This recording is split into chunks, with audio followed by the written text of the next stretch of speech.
Hi everyone, welcome back to another video on namespace series.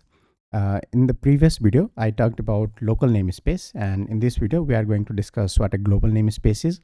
So please make sure to watch the previous video so you can follow along.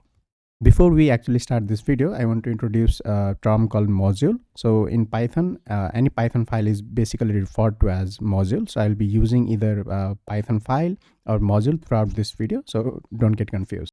With that out of the way, let's get started. So as usual, we will start with a simple example, and then we'll try to understand what a global namespace is.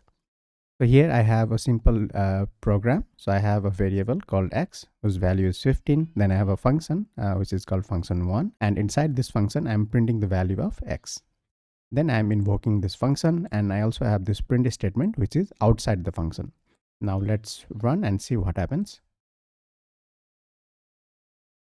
So we see two different print statements. One is from inside the function and one is from outside the function.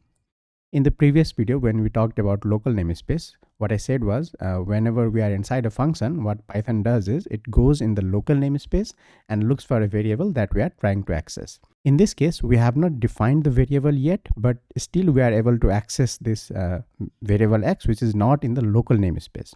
So how does this actually work? Here is the representation of namespace and memory. So let's try to understand what happens when Python runs this program. So we will go line by line and then try to understand what is happening here. So in line number 1, we have a variable called x whose value is 15. So whenever Python sees this, it does two things. It goes in the memory, creates an integer object whose value is 15.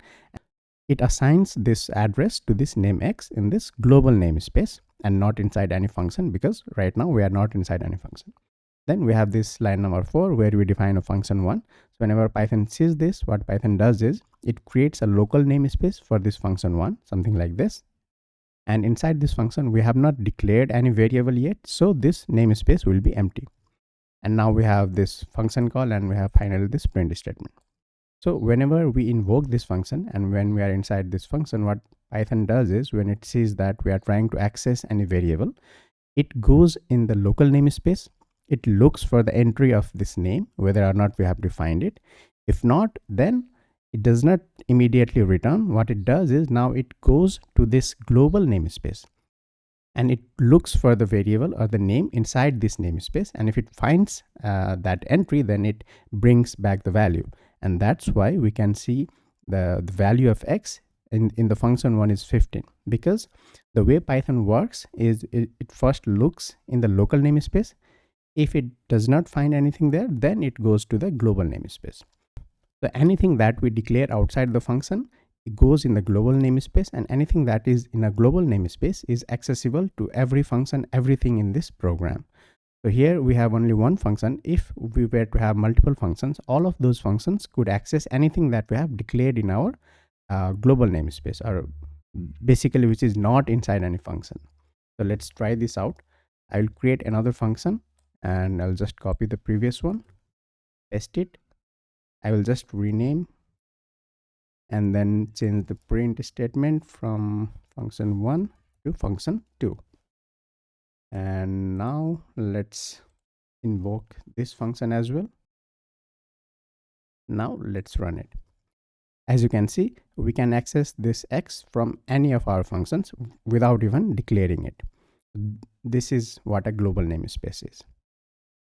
And what if we were to declare this value x inside this function? So let's do it. Let's declare this value x again inside this and see what happens. So pause the video for a second and try to understand what is going to happen here. Okay, let's run this.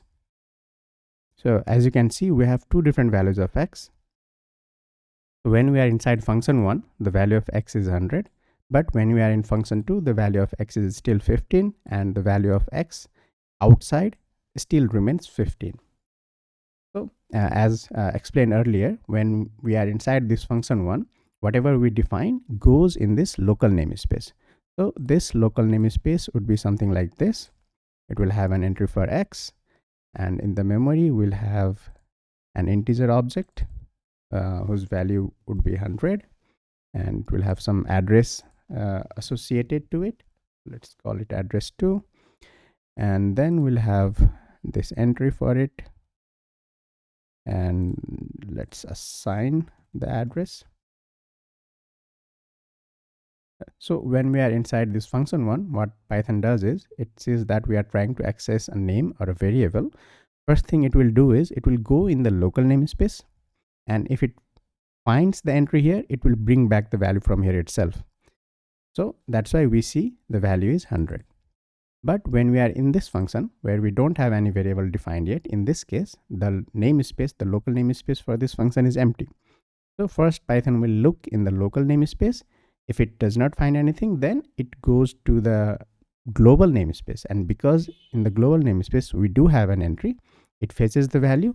And that's why we see the value of x is still 15 in the function 2. Because in this case, Python is accessing that variable or the name x from a different namespace, which is a global namespace. And as the name suggests, this namespace is global for this whole module. Just a simple note here, you can see we have x in our global namespace and the x in our local namespace as well. So in Python, we have multiple namespaces that exist at the same time. That's why we don't see the value being overridden here. So this value, this x, this entry is in a global namespace, and this x is in a local namespace. They don't collide with each other. They act independently and they are separate. There is a certain order in which Python does a lookup for a variable or the name that we have defined, and we are trying to access it. So the order is something like this: local, and then we have global. So when we are inside a function, the first place or the first namespace where Python will look for a variable is in the local namespace. And once it finds anything in the local namespace, it brings back from there. Otherwise, it goes to the global namespace. If it does not find anything, then we see an error. But when we are not inside any function, for example, in this case, line number 14, we are trying to print the value of x, and this line of code is not inside any function.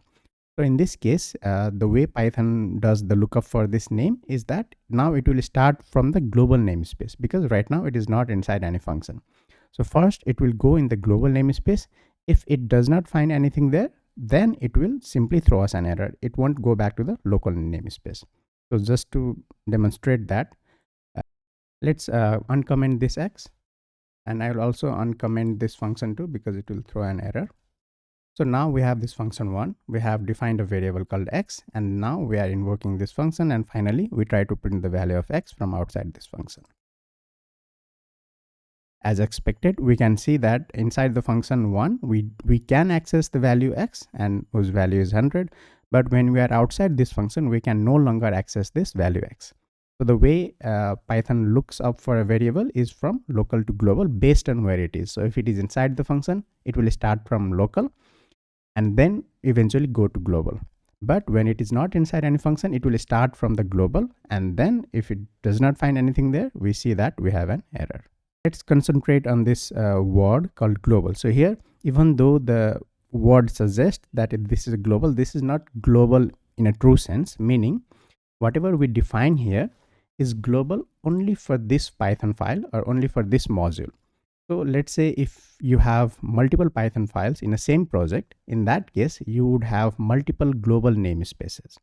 For each Python file, Python creates a single global namespace. So in this case, I have only one Python file, so I will only have one global namespace. But if I were to have another file, I would have a different global namespace, and both of them would be independent. So let's show you an example for this. Here I created a second file in my project and named it sample_2.py. So in this file, what I'm doing is I have this function called function3, and then I'm going to use this function in my previous file. So what I'm going to do is I'm going to import this function. So let's import function3.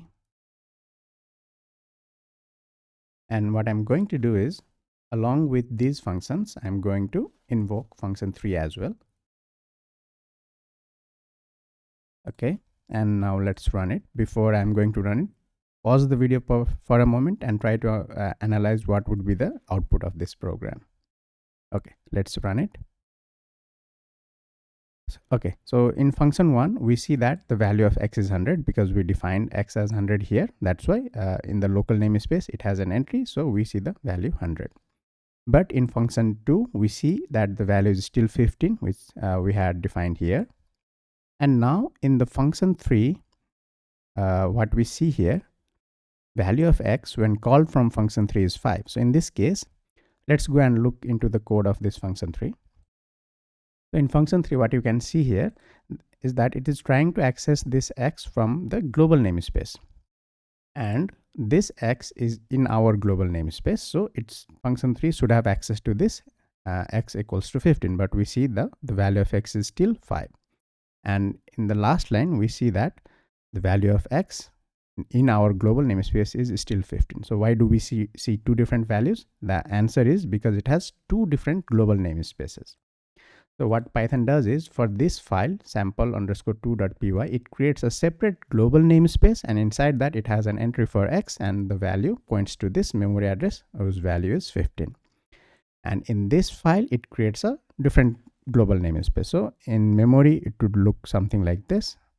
So there will be global namespace for sample2.py, and this would be the global namespace for sample1.py. And both of these namespaces will have their own entry for x.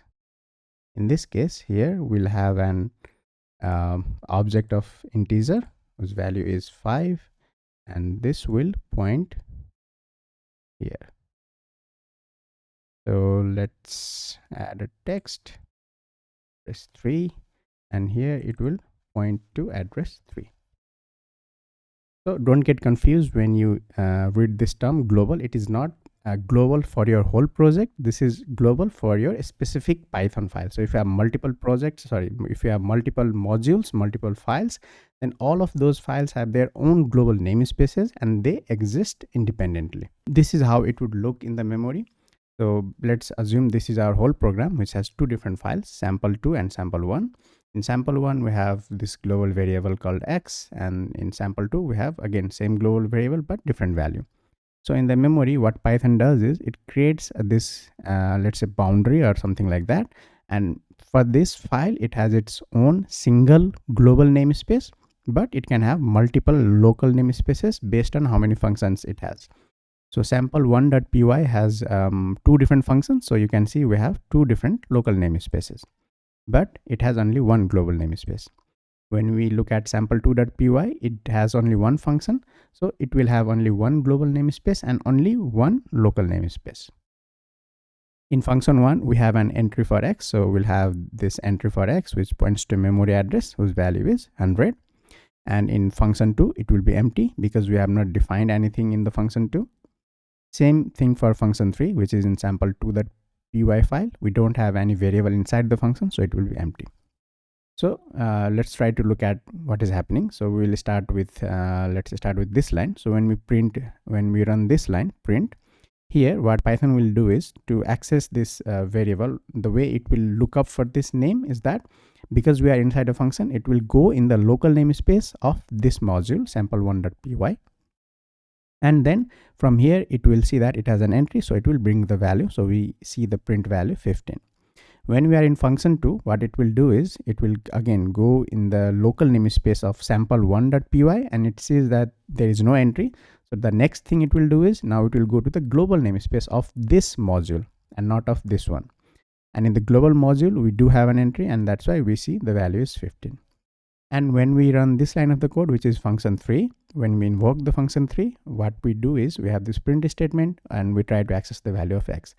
So because we are in a different module, we are running the function which exists in a different module. What Python will do is now it will go in the local namespace of sample2.py, which is this. It does not have any entry. So the next thing it will do is it will look in the global namespace.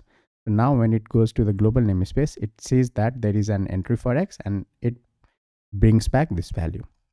So this is how Python manages global and local namespaces. So again, to summarize, global namespace contains all the names that you have defined outside the function, but don't get confused. It is not truly global. It is only global per module.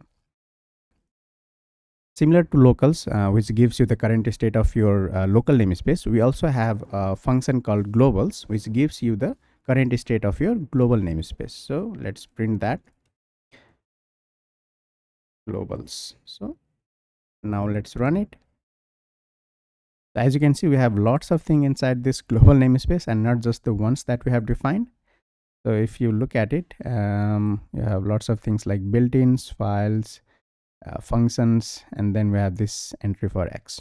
So I will leave it up to you guys to explore what are inside the globals, and I will see you in the next video. So if you have any confusions, doubt, please add in the comment section. And in the next video, we are going to talk about enclosing namespace. Thank you.